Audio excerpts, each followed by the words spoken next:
హైదరాబాద్ లో కన్సల్టేషన్ మరియు 3,500 రూపాయల colour Doppler test Avis hospitals లో ఉచితంగా పొందండి. నమస్తే అమ్మా. నమస్తే అమ్మా జయలక్ష్మి. అమ్మా, భగవద్గీత మనకి ప్రధాన గ్రంథాల్లో మనం భగవద్గీతను తీసుకుంటాం, పరమ పవిత్రంగా భావిస్తాం. ఇంతలా గౌరవించే గ్రంథాన్ని, ఆ గ్రంథానికి సంబంధించిన సారాంశాన్ని మనం ఎప్పుడు పడితే అప్పుడు ఇంట్లో వినకూడదు అనే నానుడి చాలా ప్రచారంలోకి వచ్చిందమ్మా. బహుశా మీరు కూడా వినుంటారు. అంటే ఇంట్లో ఏదైనా అశుభం జరిగితే మాత్రమే భగవద్గీత వినాలి తప్ప మామూలుగా ఉన్నప్పుడు అసలు భగవద్గీత ఇంట్లో ఉండకూడదు, వినకూడదు, ఆ ఫోటో కూడా ఉండకూడదు అనే ఒకలాంటి, అంటే అది ఎలా అంటే దాన్ని చెడు ప్రచారం అనాలా లేకుంటే అనుమానాలు అనుకోవాలా, తీవ్ర స్థాయిలో ఉందమ్మా ఇది మాత్రం. ఎదుటి వాళ్ళు తుమ్మితే నా ముక్కు ఊడిపోతుంది అనేటటువంటి భయం.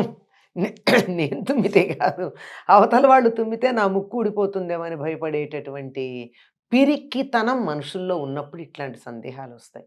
భగవద్గీత ఫోటో గనక ఇంట్లో ఉన్నట్టయితే అది ఇల్లు రణరంగం అయిపోతుందట, ఉండకూడదని అనేటటువంటి వాళ్ళు ఉన్నారు. ఎందుకంటే కృష్ణుడు భగవద్గీత చెప్పింది యుద్ధ భూమిలో గనక యుద్ధ రంగాన్ని ఇంట్లో పెట్టుకుంటున్నావా అని. నువ్వు టీవీ పెట్టుకుని చూసేవన్నీ అవే కదా, అంతకన్నా మంచిదేమన్నా ఒక్క మాట ఉందా? కనీసం గోడ మీద ఓ మూలకి పడుంది ఆ ఫోటో, అందులో కృష్ణుడైనా ఉన్నాడు కనీసం. మీరు టీవీ పెట్టుకుంటే చూసేటటువంటి వాటిల్లో కొన్ని ఛానల్స్ దానికి అటువంటివే ఉంటాయి కూడా, ఇంగ్లీష్వి. ఇప్పుడు తెలుగులో క్రియేటివ్ ఫిక్షన్ అక్కర్లేదు, వాస్తవాలే అట్లా ఉంటున్నాయి కదా. అవన్నీ ఉండగాలేదు కృష్ణుడి బొమ్మ ఉంటే ఏమిటి లాభం? ఎంత ప్రపంచానికంతా భారతీయులు అనకండి అమ్మా, ప్రపంచానికంతా కూడా ఒక మనిషిగా నేను చక్కగా బతికి సమాజానికి ఉపయోగపడి నేను బాగుండి 10 మంది బాగుండేట్టు చెయ్యాలి, నా వ్యక్తిత్వం చక్కగా మిలమిల మెరిసిపోవాలి, వజ్రంలానే తయారవ్వాలి అని ఎవరైనా అనుకున్నట్టయితే దానికి కావలసిన సిద్ధాంతాలన్నీ ఒక్క చోట క్రోడీకరించినటువంటి గ్రంథం భగవద్గీత. అద్భుతం. అటువంటి గ్రంథాన్ని చాలా దేశాల్లో పిల్లలకి పాఠ్యభాగంగా బోధిస్తున్నారు. మన దేశంలో ఎవరైనా చనిపోతే అక్కడ పెడుతున్నారు. పాపం ఎల్వి గంగాధర శాస్త్రి ఉన్నాడే, భగవద్గీత మిషన్ తీసుకున్న ఆయన, దాన్ని ప్రాజెక్ట్ టేకప్ చేసి మనం ఇంటర్వ్యూస్ చేస్తామమ్మా. మొన్న మధ్యనే అమ్మకి ప్రేమతో కూడా ఆయనతో చేసి వచ్చాను. అదైనా అవును, ఆయన ఏమంటాడంటే ఇది మరణ గీత అని అంటున్నారు, కాదు ఇది జీవన గీత, అందులో అనుమానం ఏం లేదు. గీత అంటే పాడబడింది, జీవితం ఎంత బాగా ఉండాలో చెప్పేది, ఏం చేస్తే జీవితం బాగుంటుందో చెప్పేది, మన జీవితం చక్కగా ఉండాలంటే చెప్పేటటువంటిది భగవద్గీత. ఆ పాట సాంగ్ సెలెస్టియల్ అని ఇంగ్లీష్లోకి అనువాదం చేశారు, శాశ్వతంగా ఉండేది. అందులో చెప్పిన దాంట్లో మీరు గమనించినట్టయితే ఎక్కడ ఓ గుడికెళ్ళు, దేవుడికి పూజ చెయ్యి, ఇన్ని ప్రదక్షిణాలు చెయ్యి, అలాంటి మాటలేళ్ళు. ఉన్నదంతా కూడా ఒక మానవుడు ఉత్తమ మానవుడుగా తీర్చిదిద్దబడాలంటే ఏం కావాలో ఉన్నాయమ్మా అందులో. కట్టుకునే వస్త్రాల దగ్గర నుంచి, వస్త్రధారణ దగ్గర నుంచి, తినే ఆహారం దగ్గర నుంచి, ప్రవర్తన దగ్గర నుంచి, ఎదుటి వాళ్లతో నువ్వు ఎట్లా ప్రవర్తించాలి, వాళ్ళు ప్రవర్తించిన దానికి నువ్వు ఏ విధంగా ప్రతిస్పందించాలి, ఇట్లాంటి అంశాలు ప్రతిదీ కూడా మనిషి జీవితంలో ఎన్ని కోణాలున్నాయో, ఎన్ని రంగాలున్నాయో, ఎన్ని రకాలుగా ప్రవర్తించే అవకాశాలున్నాయో, వాటన్నింటిలోనూ కూడా ఎన్ని తరగతులు ఉన్నాయో వాటన్నిటినీ చెప్పింది.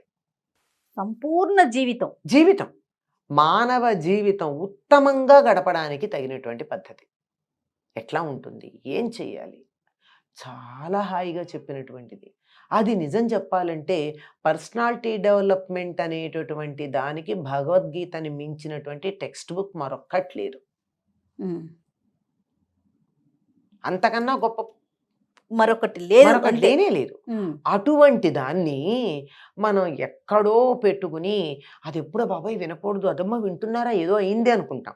కానీ అందులో ఉన్నది ఏమిటంటే ఒక చోట వీళ్ళెవరు అగతాసూంశ్చ నాను శోచంతి పండిత లాంటి మాటలు విని ఎందుకురా ఏడుస్తావు, ఎవరో ఒకళ్ళు వాళ్ళ ఒకళ్ళు రేపొకళ్ళు పోతారని చెప్పి ఓదార్పు మాటలు లాంటి ఒకటో రెండో ఉన్నాయని నిజాలని, చెప్పి నిజాలని అవి వాస్తవమే.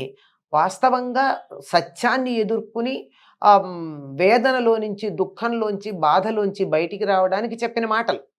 వాటి కోసం భగవద్గీత అక్కడ పెట్టడం మొదలుపెట్టాక మొత్తం అసలు భగవద్గీత అంటేనే ఎవరైనా చనిపోయినప్పుడు పెట్టేటటువంటిది అనే ఒక దురభిప్రాయం లోకంలో అమ్మ వచ్చింది. చనిపోయినప్పుడే పెట్టడానికి ప్రత్యేకమైన కారణం ఏంటి? అది వింటే నేను విన్నది ఏంటంటే స్వర్గానికి వెళ్తారు అని. అది కరెక్టేనా? అలాంటి ఆలోచనతో పెడుతున్నారా? అటువంటిదేమో నాకు తెలియదు కానీ అది కానీ విన్నట్టయితే బతికున్న వాళ్ళు ఏడవకుండా చచ్చిపోయిన వాళ్ళని హాయిగా పంపిస్తారు. అంతే కదా. ఇది ఇవన్నీ కూడా సహజ కాదు. ఈ శరీరం అనేటటువంటి వస్త్రం లాంటిది, దాన్ని వదిలేసి జీవుడు పైకెడతాడు, నువ్వెందుకు ఏడవలసిన పని లేదు అని చెప్తున్నారు కదా. ధైర్యాన్ని నింపి, బతికున్న వాళ్ళకి ధైర్యాన్ని నింపి వాళ్ళకు కొంచెం ఓదార్పునిచ్చి ఒక మనిషి దూరం అయిపోతే దానివల్ల కొంచెం మనసుకి కలిగిన బాధ తగ్గించుకుని ఊరట పొందడానికి పనికొస్తుంది అని అప్పుడు పెడతారు. ఏదో 4-5 అందులోకి సంబంధించిన ఉన్నాయి గనక. అంతేగాని అది వింటే పెడతారా అంటే ఏమో, జీవుడు కానీ అది వినగలిగినట్టయితే, జీవుడు అక్కడే ఉంటాడు 11 రోజులు అని చెప్తాడు కదా, అది వింటే ఇది సహజమేలే, ఇది నేను పాత బట్ట వదిలేశాను, కొత్త బట్ట కట్టుకుంటున్నాను అని చెప్పి సంతోషంగా మరీ ఏడవకుండా వెళ్ళే అవకాశం ఉంది. అంతే కదా. అవును. అది నిత్యము మనం అలవాటు చేసుకుంటే అప్పుడు అవసరం ఏముంది? అది కదా కరెక్ట్. ప్రతిరోజు అలవాటు చేసుకోవాలి కదా. అంతే. ఆ రకమైనటువంటి భావన ఉంది అప్పుడు ముందర నుంచి, లేకపోతే ఇప్పుడన్నా ఉంటుంది అని తప్ప భగవద్గీత వింటే స్వర్గానికి వెడతారు అంటే జీవితం అంతా తప్పులు చేసి నేను చచ్చాక భగవద్గీత పెట్టండి, అట్లా పెడితేనే నా ఆస్తి మీకు వస్తుందని ఒక విల్లు రాసి నేను చెడ్డ పనులు చేస్తా. అయినా అంతే కదా. అంతే కాదు. అంటే ఈ మమకారం అది కూడా వదిలించుకుని జీవుడు కాస్త త్వరగా ఈ పెనుగులాట తప్పించుకుని పైకి వెడతాడు అని అంతే. లేకపోతే ఎంతసేపు శరీరం వదిలిన తర్వాత జీవుడికి వెళ్ళాలనిపించదుటమ్మా. ఎందుకంటే ఒక ఇంట్లో నుంచే బయటకు వస్తూ ఉంటే, కొత్త ఇంటికి వెడితే మంచి పెలాషియల్ బిల్డింగ్ కట్టుకుంటాం విల్లా, అద్దింట్లోంచి పెడుతూ కూడా ఒక 4 సార్లు ఇంటి వంక చూసుకుంటాం కదా. వదలలేక అది బాగుండలేదు, ఉన్నంతకాలం తిట్టుకుంటూనే ఉన్నాను దాన్ని, అయినా సరే వదిలి వెళ్ళేటప్పుడు 10 సార్లు చూసుకుంటాం. అంటే దాని మీద ఉన్నటువంటి అటాచ్మెంట్. అలాంటిది ఈ శరీరం వదిలి వెళ్ళేటప్పుడు జీవుడు అలా అనుకుంటాడు కనుక అట్లా నువ్వు గట్టిగా అనుకోనక్కర్లేదు. ముందులే వాసాంశ జీర్ణాన్ని యథా విహాయ అని చెప్పింది ఉంది కదా. పాత బట్ట, చిరిగిపోయిన బట్ట వదిలేసినట్టు వదిలేసావు, మంచి బట్టలు కట్టుకోవడానికి ఎడుతున్నావు, కొత్త బట్టలు కట్టుకుంటావు, సంతోషంగా ఉండు అని చెప్తే జీవుడు కూడా కాస్త ఈ పెనుగులాట వదిలేస్తాడు. ఈ శరీరాన్ని వదిలిపెట్టకుండా మళ్ళీ వచ్చి ఇక్కడే ఉండి ఈ గోల లేకుండా తొందరగా వదిలించుకుని పెడతాడంతే. అంతే తప్ప అది వింటే స్వర్గానికి పెడతాడు అంటే అదే వింటాం, మిగిలినవన్నీ మానేసి కాదు. ఇవన్నీ కూడా అలా ఏదో వింటే చెడు అని ఒకవైపు, అది అప్పుడు వినాలి అనేది మరొక వైపు. అప్పుడు మాత్రమే వినాలి. కరెక్ట్. ఇలాంటిది పొరపాటు. మనం ప్రతి అనునిత్యం పారాయణ చేయాల్సిన గ్రంథం కదమ్మా. నిజంగా చెప్తున్నాను కదా, ఎట్లా బతకాలో మనకి నేర్పిస్తుంది, ఎలా బతకాలో కనుక ఇది జీవన గీతే.